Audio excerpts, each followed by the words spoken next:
Boston room, from my perch in the Boston room. You're probably already in love with you.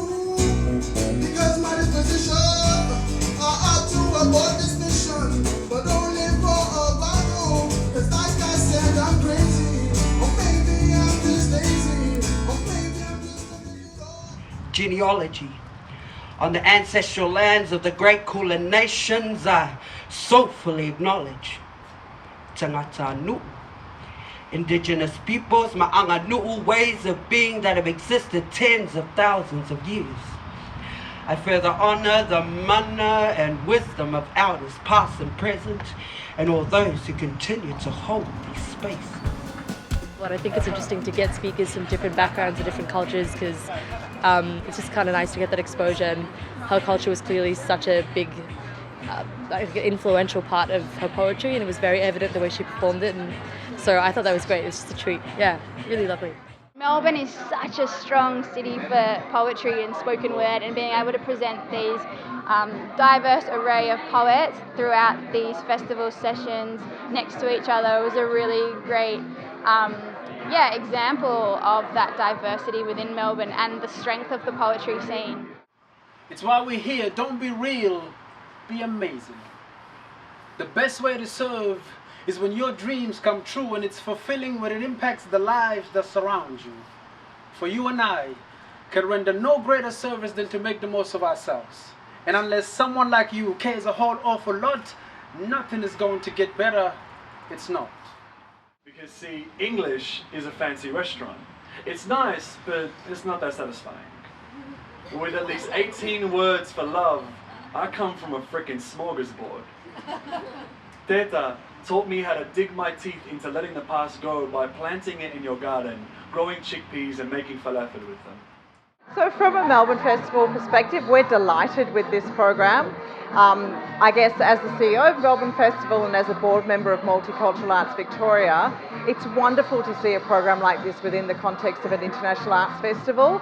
It's very, very important for us to give voices to the diverse artists that are here in Victoria when we're also inviting international artists here to celebrate the arts for 3 weeks in October as we do every year. And the quality of the talent here is quite remarkable, and we bring new audiences to these artists, and in turn these artists have an amazing opportunity to forge links with other artists that come to town.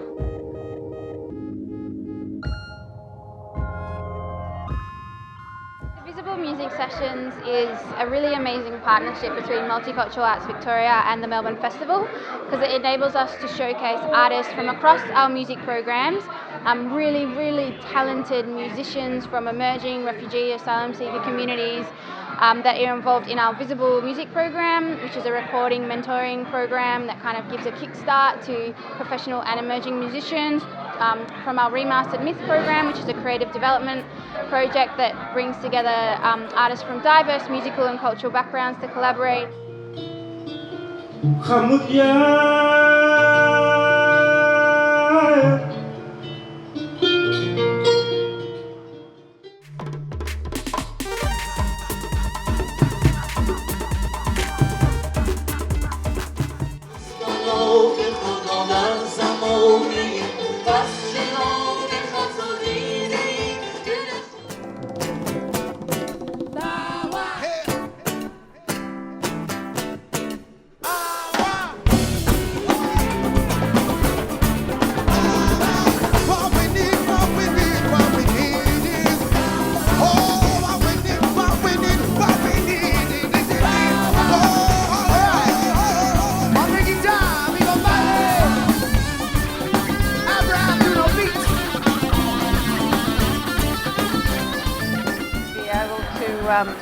Share with other people a celebration of multiculturalism is fabulous, because too much of the Australian sort of dialogue at the moment is negative, and Multicultural Arts Victoria brings the positive into the equation, and it's something that I think is really important.